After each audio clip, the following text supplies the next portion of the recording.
नमस्कार दोस्तों, Swami Vivekananda coaching centre के ऑनलाइन क्लासेस में आप सभी का हार्दिक स्वागत है। हम रीजनिंग का टॉपिक पढ़ रहे थे कैलेंडर, उसी को आज हम कंटिन्यू करने जा रहे हैं। इससे पहले हमने पढ़ा कि किसी भी लीप ईयर का कैलेंडर हो या फिर साधारण वर्ष का कैलेंडर हो तो उसमें समान महीने कैसे ज्ञात करते हैं, समान महीने कौन कौन से होते हैं उसके बारे में डिस्कस किया। फिर हमने डिस्कस किया कंसेप्ट ऑफ लीप ईयर, हमने डिस्कस किया कैलकुलेशन ऑफ ऑड डेज। आज हम इसी टॉपिक को कंटिन्यू करने जा रहे हैं आगे। आज हम पढ़ रहे हैं वर्षों के समान कैलेंडर, यानी कौन से वर्ष का कैलेंडर किस वर्ष के कैलेंडर के समान हो सकता है, तो उसके बारे में आज हम अध्ययन करने जा रहे हैं। तो आज हमारा कैलेंडर में टॉपिक पढ़ने जा रहे हैं वर्षों के समान कैलेंडर।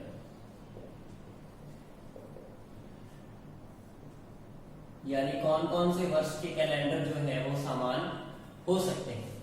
तो सबसे पहले मैं बेसिक से बात कर रहा हूं। यहां पर अगर आपको कह दिया जाए, क्वेश्चन जैसे है, क्वेश्चन आपसे कह दिया जाए कि 2005 का कैलेंडर किस वर्ष के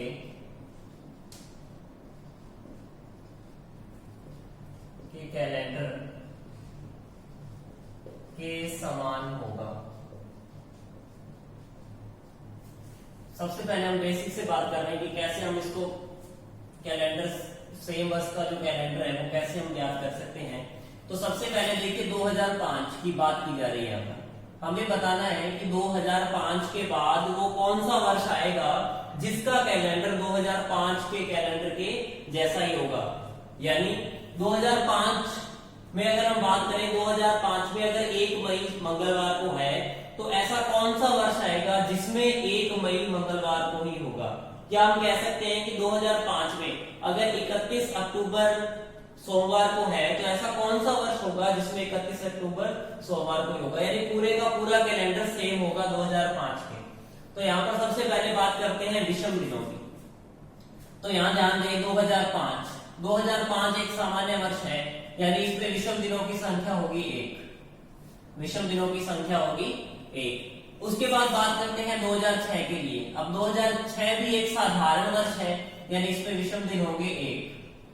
बात करते हैं 2007 के लिए, तो 2007 में भी 2007 एक साधारण वर्ष है, तो इसमें भी विषम दिनों की संख्या 1 ही होगी। लेकिन जब हम बात करेंगे 2008 की, तो 2008 एक लीप वर्ष है, ये एक लीप वर्ष है, तो इसमें विषम दिनों की संख्या होगी 2। अब हमें वहां पर जाके रुकना है जहां पर 7 का हमें मल्टीपल मिल रहा हो, 7 या फिर 7 का कोई मल्टीपल मिल रहा हो। तो आगे देखते हैं 2000, क्योंकि अभी तक इसको काउंट करने पर हमारे पास ऐड जो आ रहा है इसका 5 आ रहा है। तो आगे अगर हम देखें 2009 को, तो 2009 में विषम दिन होंगे 1, क्योंकि ये एक साधारण वर्ष है। अगर बात करें 2010 की, तो 2010 भी एक साधारण वर्ष है, इसमें विषम दिनों की संख्या होगी 1। अब यहाँ पर देखिए इन सभी को जब ऐड करेंगे, इन सभी को ऐड करने पर देखिए 1, 2, 3, 2, 5 और 2, 7, यानी 7 का कोई मल्टीपल आ रहा है, 7 से डिवाइड हो रहा है। जब भी हमें विषम दिनों की संख्या को ऐड करने पर 7 या फिर 7 का कोई मल्टीपल मिले, हमें वहीं रुकना है। अब हमें देखना है 2010 के जस्ट बाद, क्योंकि हमने कंप्लीट 2010 यानी कि 31 दिसंबर 2010 तक की बात की हमने। इससे नेक्स्ट आने वाला जो वर्ष होगा, क्योंकि हमने यहाँ पर 10 कंप्लीट 2010 को लिया है, इससे जस्ट आगे वाला जो वर्ष होगा 2011, उसका कंप्लीट कैलेंडर जो होगा वो 2005 जैसा ही होगा। यहाँ पर देखिए ध्यान देने योग्य बात ये है कि 2005 जो वर्ष है वो एक साधारण वर्ष था। 2005 एक साधारण वर्ष था। अगर हम बात करें 2011 की, तो 2011 भी क्या था, एक साधारण वर्ष था। एक क्या था, साधारण वर्ष था। तो हमेशा ध्यान रखेंगे जब भी हमें दे रखा हो एक साधारण वर्ष और हमारे पास जो 7 का मल्टीपल जिस भी वर्ष पर आ रहा है वो भी अगर साधारण वर्ष है, या फिर यहाँ पर हमें दे रखा हो लीप वर्ष, और जहां तक हमने ज्ञात किया है, जिस वर्ष के बारे में हम लास्ट में बात कर रहे हैं, जैसे हमने 2011 यहाँ फाइंड किया जो पहले वाले के कैलेंडर के सेम होगा।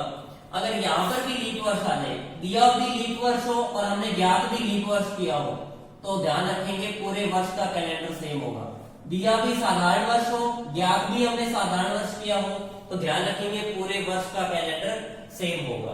तो उम्मीद है आपको समझ में आया होगा कि जैसे हमें कोई भी वर्ष दे रखा हो, हमें उससे आगे वाले वर्षों के बारे में बात करनी है, और जहां पर भी हमें 7 का कोई मल्टीपल मिले जिस वर्ष पर भी, उससे नेक्स्ट अगले वाला वर्ष पहले वाले वर्ष के कैलेंडर के समान होगा। अब देखिए एक और एग्जांपल लेते हैं, जैसे मैंने लिखा 2004 की बात की जा रही है। यहां आपको बताना है कि 2004 का कैलेंडर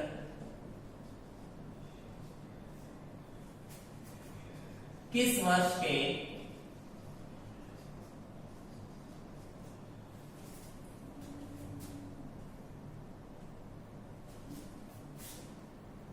जनवरी माह का कैलेंडर, जनवरी माह का कैलेंडर किस वर्ष के जनवरी माह के कैलेंडर के सेम होगा, जनवरी माह के कैलेंडर के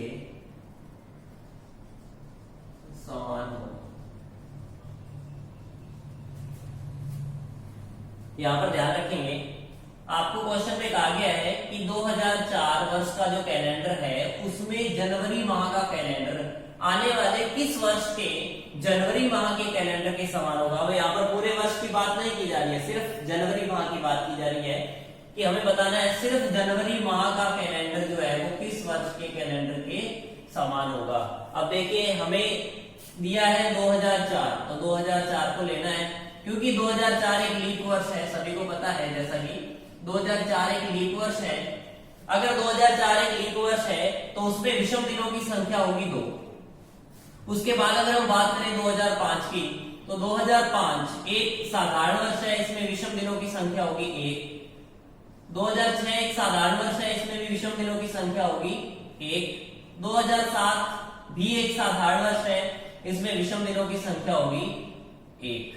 अब अगर आगे बात करें 2008 की, तो 2008 एक लीप वर्ष है, एक लीप वर्ष है जिसमें विषम दिनों की संख्या होगी 2। अब देखिए मैंने आपको बताया था कि जहां पर भी हमें 7 का मल्टीपल मिल जाए हमें वहीं रुकना है, और उससे जस्ट आगे वाला जो वर्ष होगा वो समान होगा। अब देखिए यहाँ पर देखिए विषम दिन 2 है, फिर 1 है, फिर 1 है, फिर 1 है और फिर 2 है। इन सभी को जब हम ऐड करेंगे तो हमें 7 का मल्टीपल मिल रहा है, यानी 7 से ये पूरा पूरा भाग हो रहा है। तो इससे जस्ट अगले वाला जो कैलेंडर, अगले वर्ष वाला जो कैलेंडर होगा यानी 2009 का जनवरी माह का जो पूरा कैलेंडर होगा वो 2004 के जनवरी माह के कैलेंडर के समान ही होगा। जनवरी माह की सिर्फ बात की जा रही है। अब ध्यान रखेंगे, या तो हमें कह दे कि जनवरी माह का कैलेंडर, या फिर हमें वो कह सकता है 28 फरवरी तक का कैलेंडर ही समान हो सकता है इस कंडीशन में। ऐसा क्यों?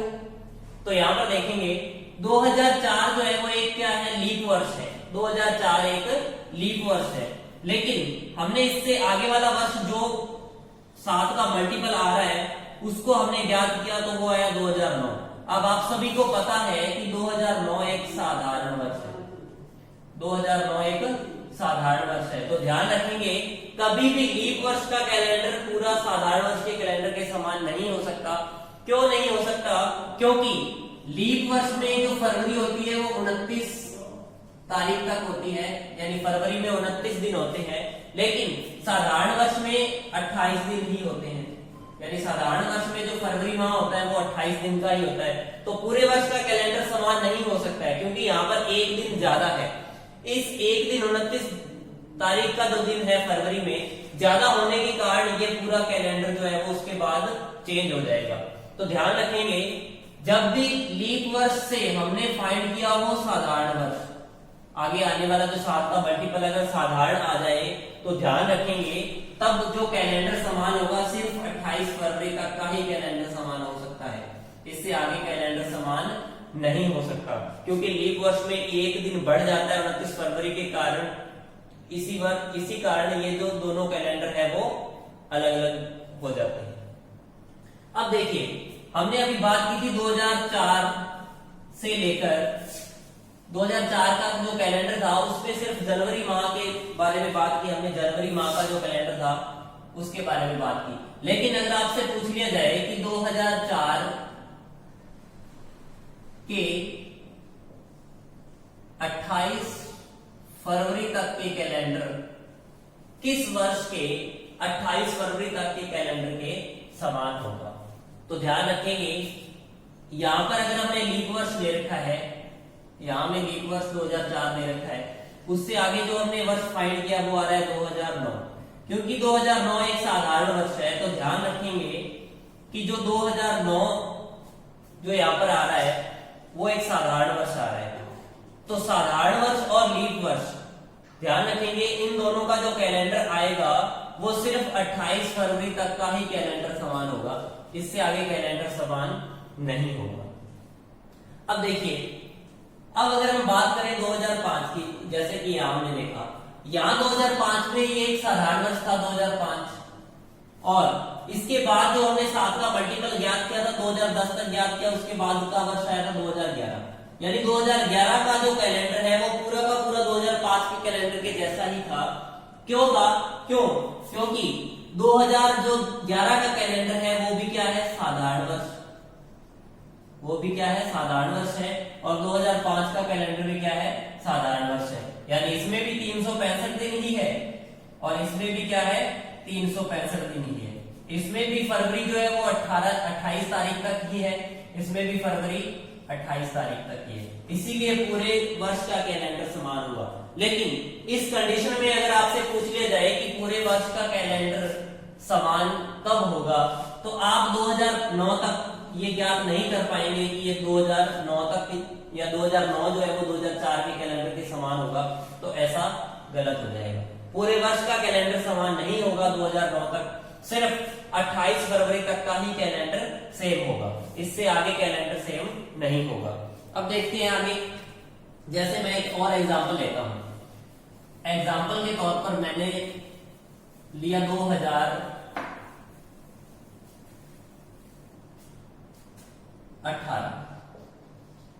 कोई एक वर्ष लिया मैंने 2018। अब आपको बताना है कि 2018 का जो पूरा कैलेंडर है वो किस वर्ष के कैलेंडर के समान होगा, पूरे का पूरे वर्ष का जो कैलेंडर है वो किस पूरे के पूरे वर्ष के कैलेंडर के समान होगा। अब इस बार हमें न तो जनवरी माह का बोला गया न 28 फरवरी तक बोला गया, हमें पूरे वर्ष का कैलेंडर फाइंड करना है। तो यहाँ पर ध्यान रखेंगे अभी हम 2018 से चल रहे हैं, तो 2018 जैसा कि आप सभी को पता है कि एक साधारण वर्ष है। अगर 2018 एक साधारण वर्ष है तो इसमें विषम दिनों की संख्या 1 होगी। उसके बाद अगर हम बात करें 2019 की, तो 2019 भी क्या है, एक साधारण वर्ष है, इसमें विषम दिनों की संख्या 1 होगी। उसके बाद अगर हम बात करें 2020 की, तो 2020 जैसा कि सभी को पता है कि एक लीप वर्ष है। अगर 2020 एक लीप वर्ष है तो इसमें विषम दिनों की संख्या होगी 2। आगे जब हम बात करेंगे 2021 की, तो 2021 एक साधारण वर्ष है, इसमें विषम दिनों की संख्या 1 होगी। 2022 विषम दिनों की संख्या 1 होगी। 2023 विषम दिनों की संख्या 1 होगी।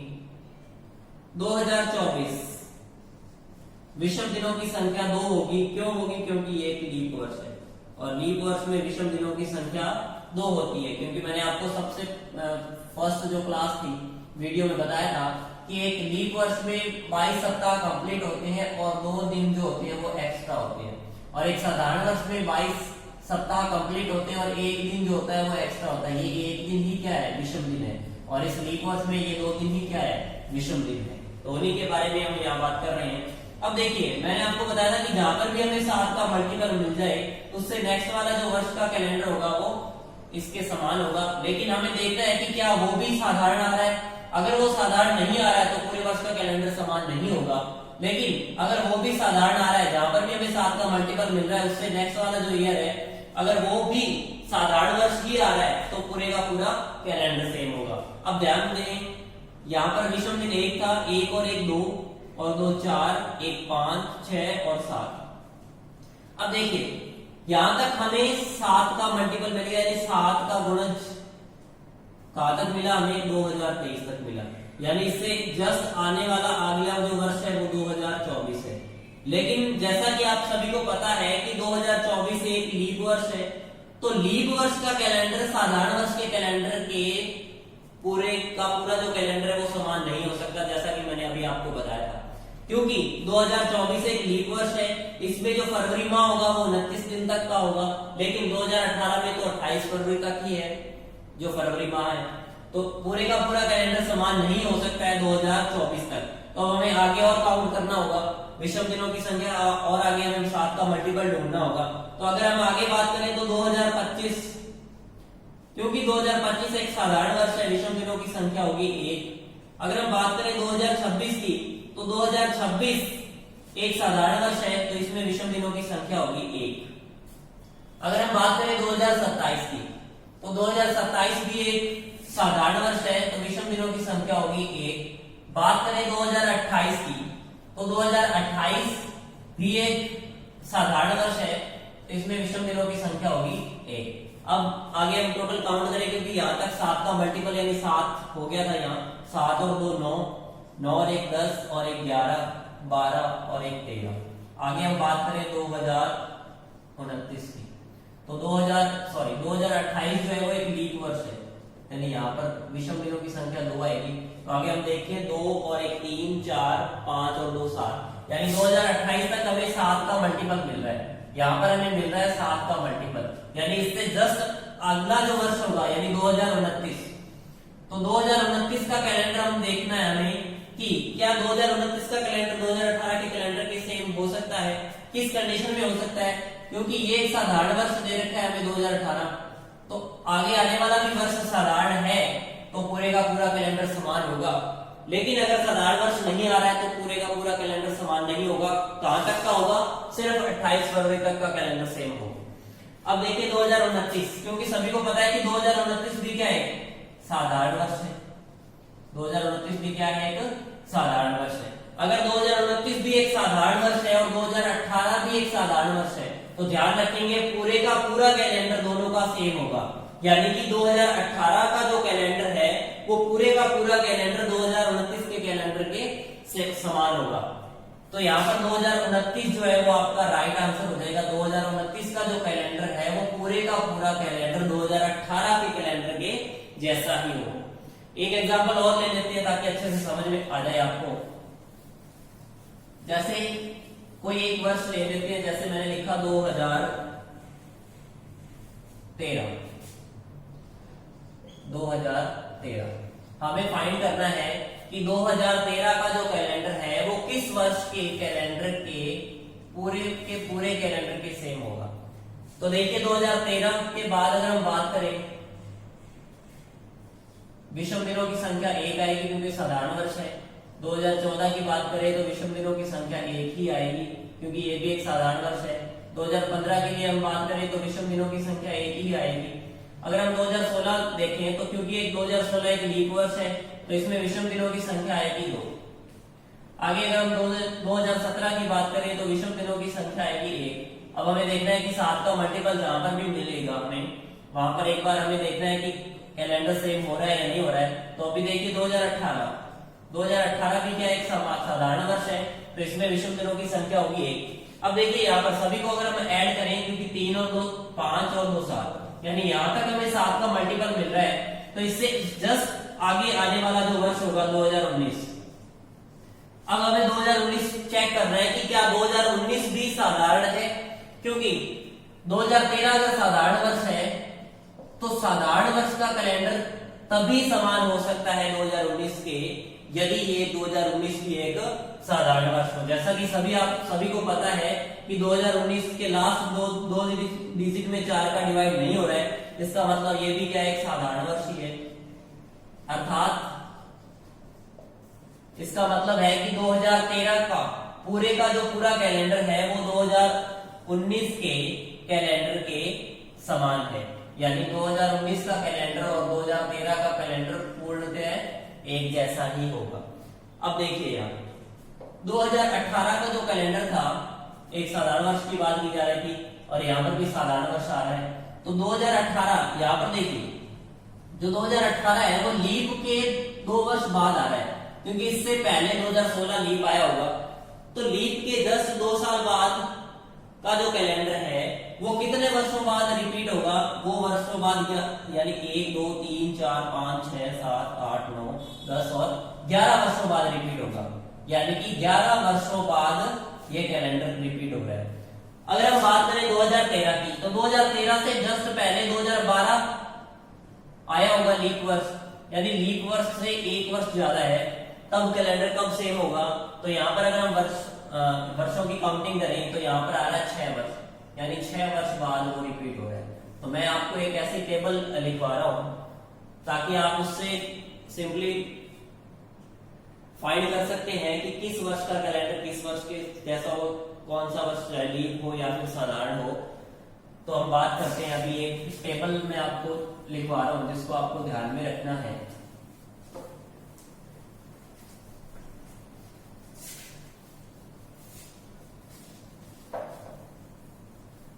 देखिए वर्षों का समान कैलेंडर यानी कि चेक ऑल ईयर, चेक ऑल ईयर कैलेंडर से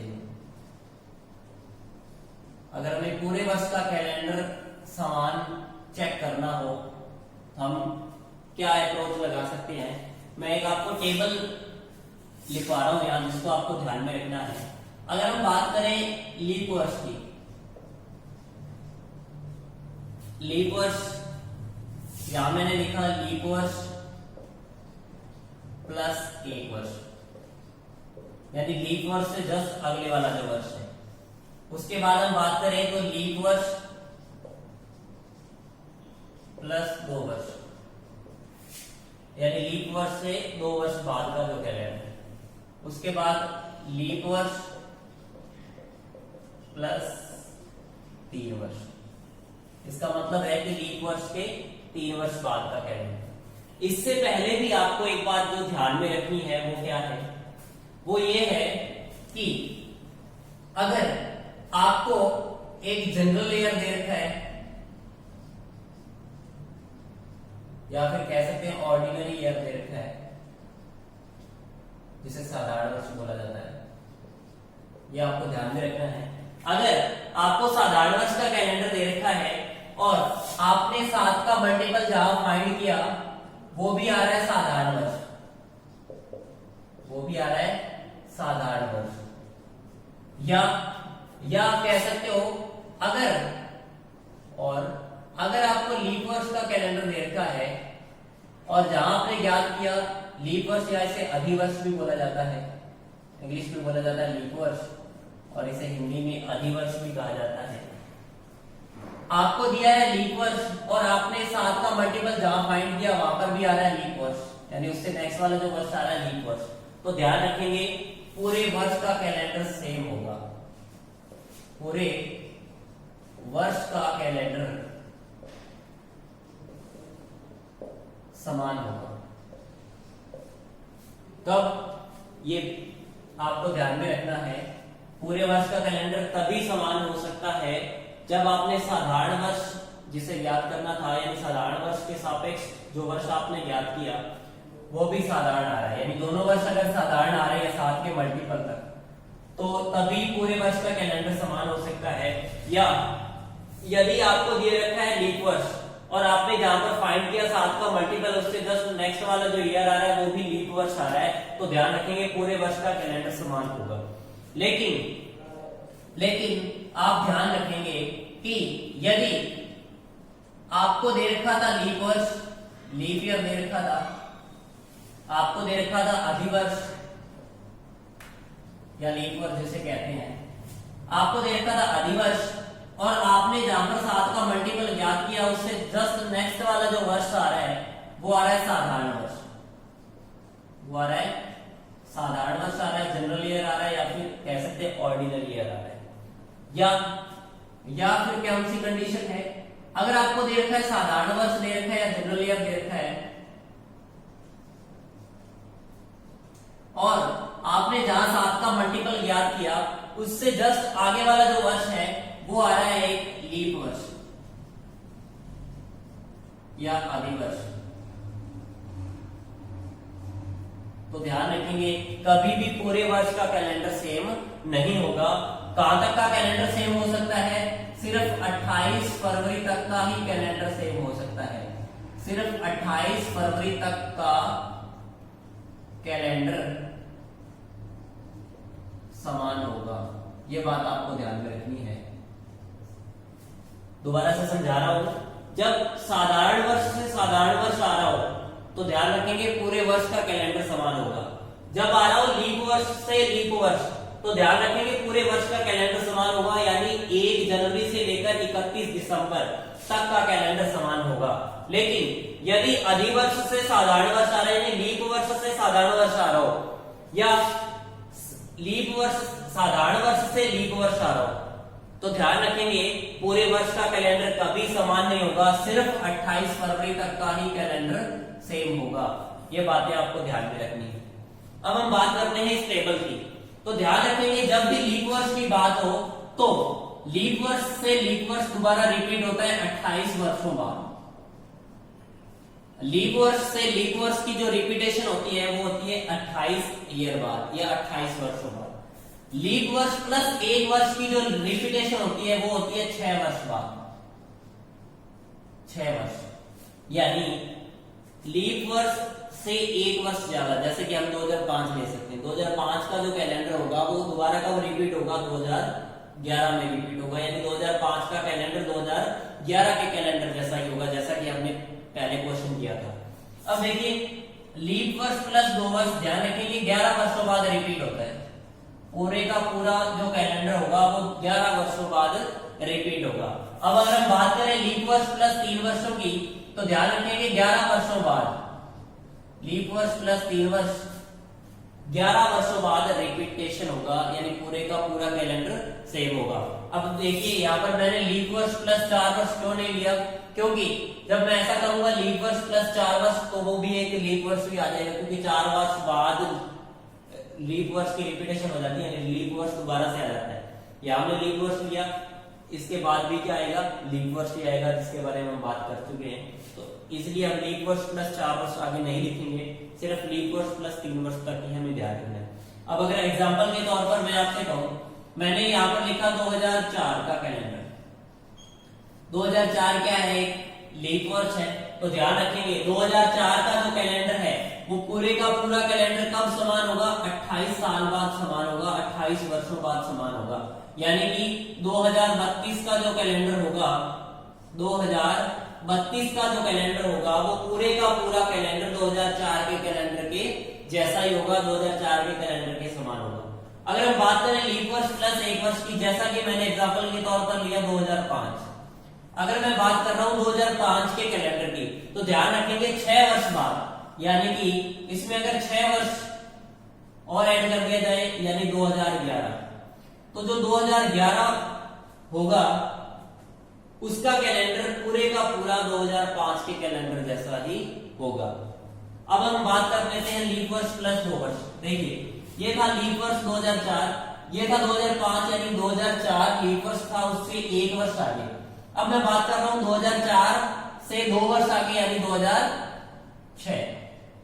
लीप वर्ष प्लस 2 वर्ष, लीप वर्ष 2004 आया होगा इससे पहले और 2 वर्ष ऐड कर दिया, यानी 2006। तो जो 2006 का कैलेंडर होगा वो 11 वर्षों बाद रिपीट होगा, यानी 11 वर्षों बाद हमें वैसा के वैसा ही कैलेंडर मिलेगा। तो 11 वर्ष जब इसमें ऐड कर देंगे तो ध्यान रखेंगे 2017 का जो कैलेंडर होगा वो पूरे का पूरा कैलेंडर 2006 के कैलेंडर के जैसा ही होगा। अब अगर हम बात करें लीप वर्ष प्लस 3 वर्ष की, लीप वर्ष जैसे मैंने लिखा यहाँ पर 2007, तो इससे पहले जो लीप वर्ष आया होगा वो 2004 आया होगा। 2004 में 3 वर्ष ऐड कर दिया, 2004 में जब 3 वर्ष ऐड कर देंगे तो 2007 आ रहा है। तो देखिए 2007 का जो कैलेंडर होगा वो कब समान होगा? 11 वर्षों बाद समान होगा। कहने का मतलब है कि जो 2007 का कैलेंडर है वो दोबारा रिपीट होगा 2018 में। 2007 का कैलेंडर कब रिपीट होगा? 2018 में रिपीट होगा। एक एग्जांपल अगर हम और ले लें, जैसे मैंने लिखा 2016, क्योंकि आप सभी को पता है कि 2016 एक लीप वर्ष है, तो जो 2016 का कैलेंडर है वो पूरे का पूरा कैलेंडर कब समान आएगा? 28 वर्षों बाद। 28 वर्षों बाद समान होगा। जब 2016 में हम 28 वर्ष जोड़ेंगे तो 2044 आएगा। 2044 कहने का मतलब है कि 2016 का जो पूरे का पूरे वर्ष का कैलेंडर समान होगा वो 2024 के पूरे वर्ष के कैलेंडर के समान होगा। हम बात करें 2017 की, क्योंकि 2017 जो है वो लीप वर्ष प्लस एक वर्ष है, यानी इससे पहले 2016 लीप वर्ष आया, उससे एक वर्ष आगे की हम बात कर रहे हैं। तो जो 2017 का जो कैलेंडर होगा, 2017 का कैलेंडर 6 वर्ष बाद रिपीट होगा, यानी 6 वर्षों बाद हमें पूरे के पूरे वर्ष का कैलेंडर सेम मिलेगा। कब मिलेगा? 2023 में मिलेगा। तो जो 2017 का कैलेंडर होगा वो 2023 के कैलेंडर के जैसा ही होगा। हम बात कर रहे हैं आगे 2018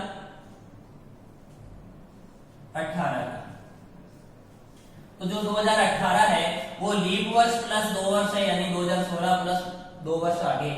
तो जो 2018 का कैलेंडर होगा वो 11 वर्ष बाद रिपीट होगा, यानी 11 वर्ष बाद वैसे का वैसा ही कैलेंडर हमें मिलेगा पूरे वर्ष का।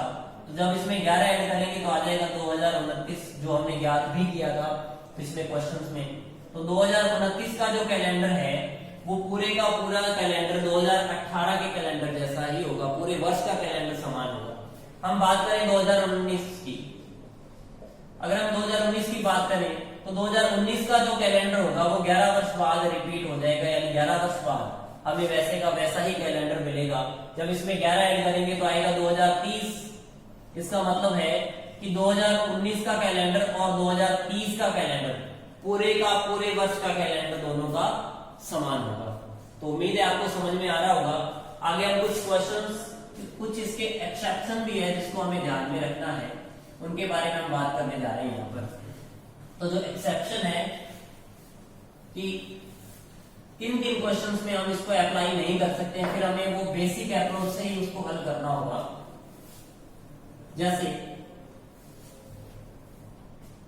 मैंने लिखा 1896, हमें बताना है कि 1800, मैं सिर्फ यहां एक्सेप्शन की बात कर रहा हूं, एक्सेप्शन की बात कर रहा हूं मैं, यानी इसका अपवाद जो है, इस टेबल का अपवाद क्या है उसकी बात कर रहा हूं। अगर हमें ऐसा मिल जाए तो हमें इस टेबल का उपयोग नहीं करना है, हमें फिर बेसिक का उपयोग करना है, जैसा कि मैंने आपको पहले समझाया था।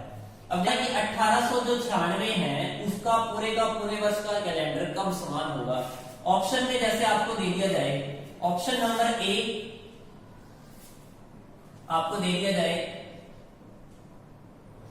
1908, बी ऑप्शन दे दिया जाए 1909, सी ऑप्शन दे दिया जाए 1912, डी ऑप्शन दे दिया जाए इनमें से कोई नहीं। अब देखिए ऑप्शन ये दे रखे हैं। अब ध्यान रखेंगे, जैसा कि मैंने आपको पहले इस टेबल में बताया था, जैसा कि आपको याद दिखाई दे रहा है 1896 एक लीप वर्ष है। अगर ये एक लीप वर्ष है तो 24 साल बाद कैलेंडर दोबारा रिपीट होना चाहिए। इसका मतलब है कि 1920 का जो कैलेंडर होगा वो इसके पूरे वर्ष का कैलेंडर सेम होना चाहिए, लेकिन 1920 हमें कहीं भी ऑप्शन में दिखाई नहीं दे रहा है। 1920 हमें कहीं भी ऑप्शन में दिखाई नहीं दे रहा है, इसका मतलब आंसर कुछ और होना चाहिए।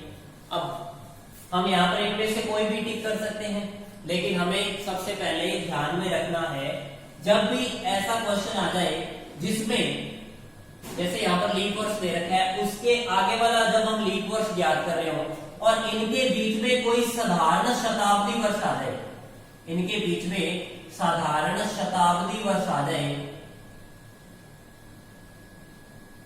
तो ये अप्रोच हमारे लिए गलत हो जाएगी। ध्यान रखेंगे कब गलत होगी? जब लीप वर्ष के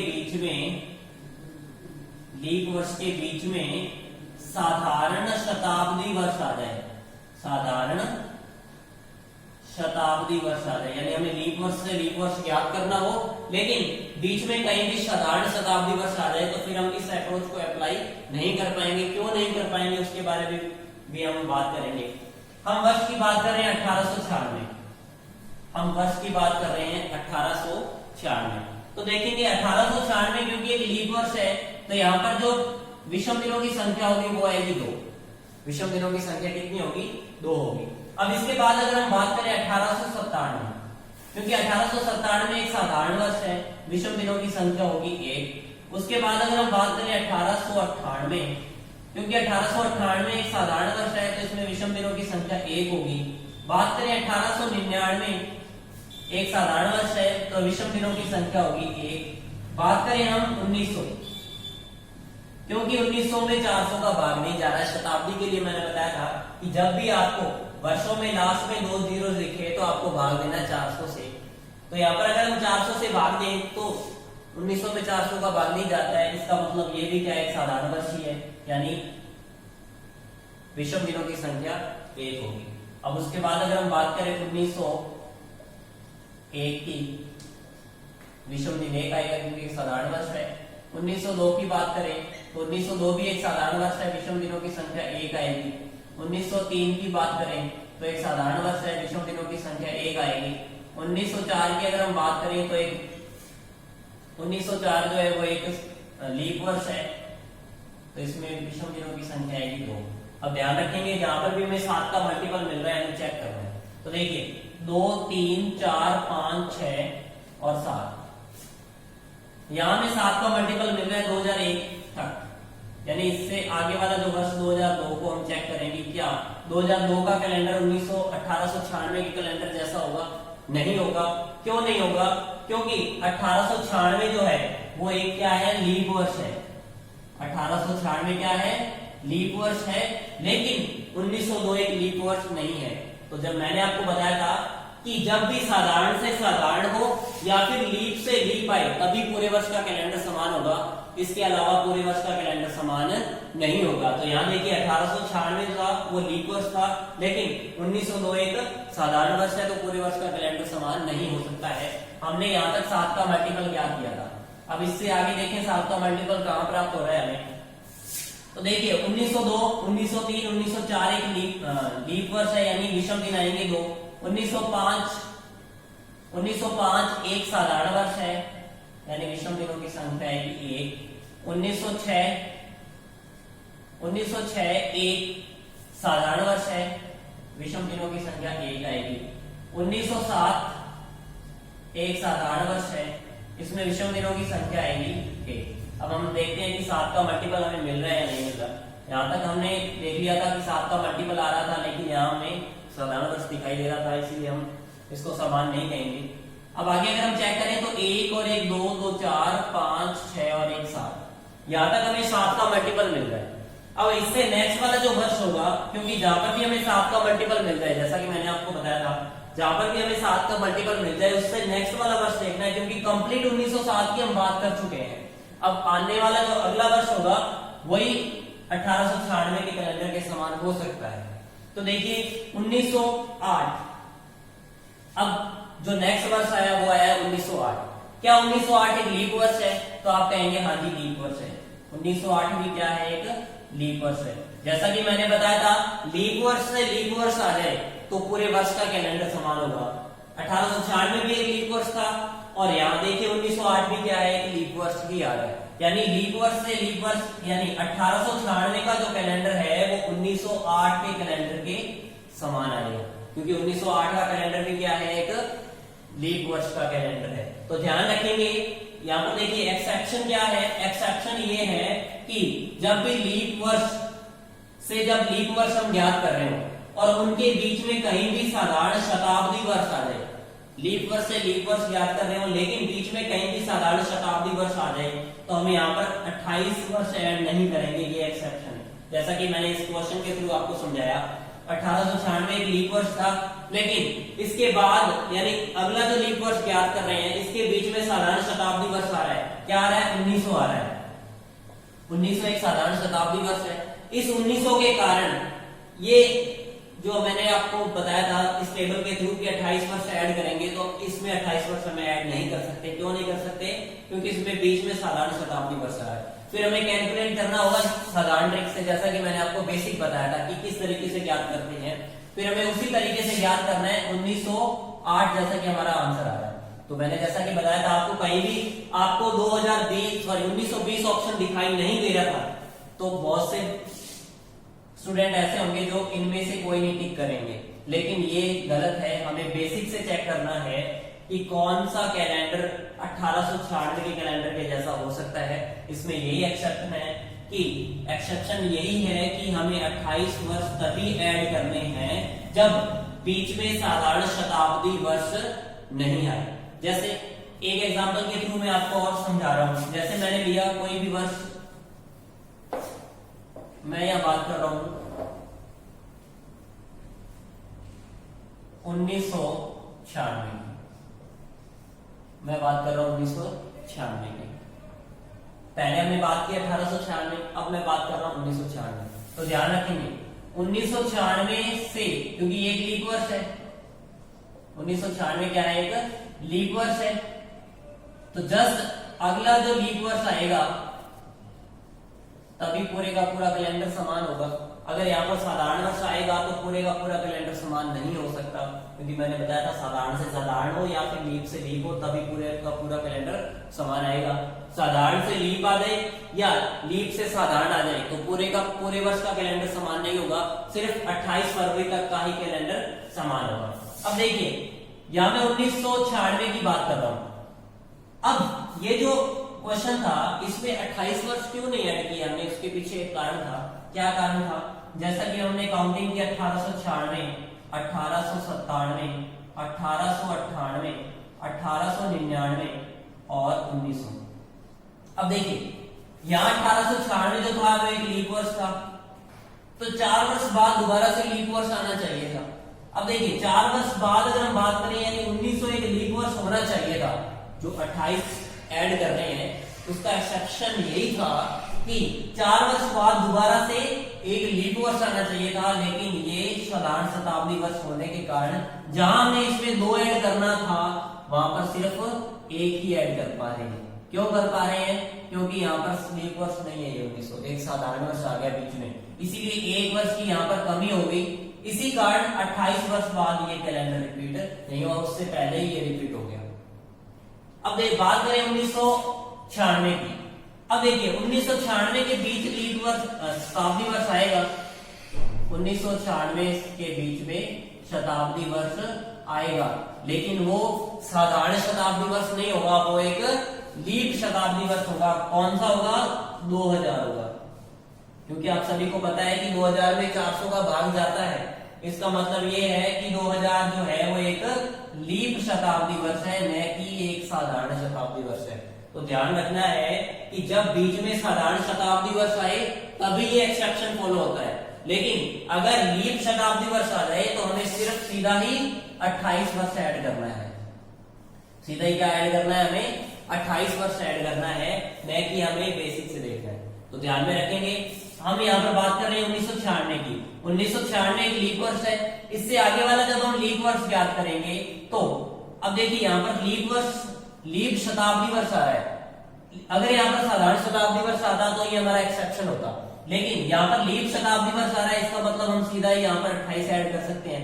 क्यों ऐड कर सकते हैं? इसके पीछे देखो रीजन। 1996 एक लीप वर्ष है तो इसमें 2 ऐड करेंगे हम, विषम दिन 2 होंगे। 1997 जो एक साधारण वर्ष है तो विषम दिन 1 होगा। 1998 की अगर हम बात करें तो एक साधारण वर्ष है, विषम दिन 1 होगा। 1999 की अगर हम बात करें साधारण वर्ष है, विषम दिन 1 होगा। लेकिन इसके बाद का जो वर्ष आ रहा है 2000 आ रहा है, जो कि एक लीप वर्ष ही है, क्योंकि 400 का पूरा पूरा भाग जा रहा है। तो यहाँ पर भी हम लीप वर्ष विषम दिन कितने ले रहे हैं? 2 ही ले रहे हैं, लेकिन यहाँ पर हम ले रहे थे 1, इसीलिए ये एक्सेप्शन था।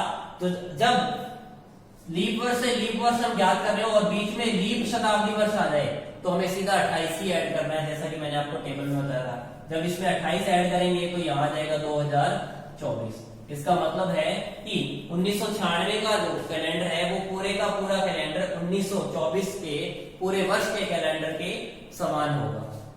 तो उम्मीद है दोस्तों आपको अच्छे से समझ में आया होगा कि कैसे हम पूरे वर्ष का कैलेंडर समान चेक कर सकते हैं और कैसे हम साधारण से साधारण और लीप से लीप वर्ष का कैलेंडर चेक कर सकते हैं। या फिर मैंने बताया था कि साधारण से लीप या फिर लीप से साधारण का जो कैलेंडर होगा वो सिर्फ 28 फरवरी तक का ही समान होगा, इसके आगे कैलेंडर समान नहीं हो सकता है। इसके बाद हमें जो पढ़ना है वो क्या है कि एक निर्धारित तिथि दे रखी हो, ठीक है, और उसकी हमें तिथि बतानी हो, निर्धारित तिथि दे रखी हो, उसका हमें वार बताना हो। जैसे कि आपसे पूछ लिया जाए 26 जनवरी 1950 या 1960 में कुछ भी पूछ लिया जाए, उसका हमें वार ज्ञात करना हो, और कोई भी एक तिथि दे दी जाए और उसका वार भी दे दिया जाए और उससे नेक्स्ट आपसे कुछ पूछ लिया जाए। जैसा कि मैं एग्जाम्पल के तौर पर आपसे कहूँ कि 26 जनवरी 2004 को अगर सोमवार था तो आपको बताना है 26 जनवरी 2009 को या 29 फरवरी 2009 को, 28 फरवरी 2009 को या 24 फरवरी 2009 को कुछ भी पूछ लिया जाए, कौन सा वार होगा, तो आपको किस तरीके से उसको फाइंड करना है, कैसे उसका आंसर देना है, हम इसके बारे में नेक्स्ट वीडियो में डिस्कस करेंगे। धन्यवाद।